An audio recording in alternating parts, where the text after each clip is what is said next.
Pagmumura ni Catherine Bernardo sa teaser ng A Very Good Girl, hindi rin nakaligtas sa MTRCB.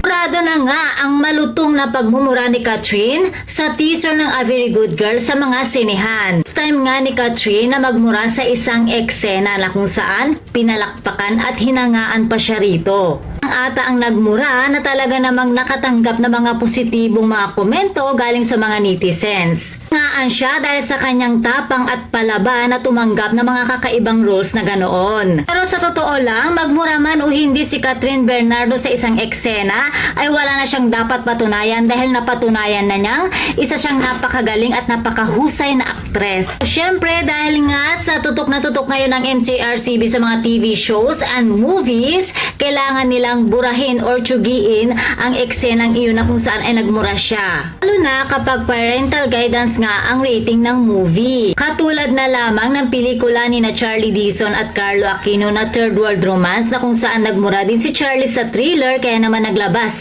ng memorandum ang MTRCB na kung saan pinagbawalan nilang ipalabas ito sa sinihan. Kaya naman kailangan mag-ingat sa mga kaganapan sa mga sinihan at telebisyon.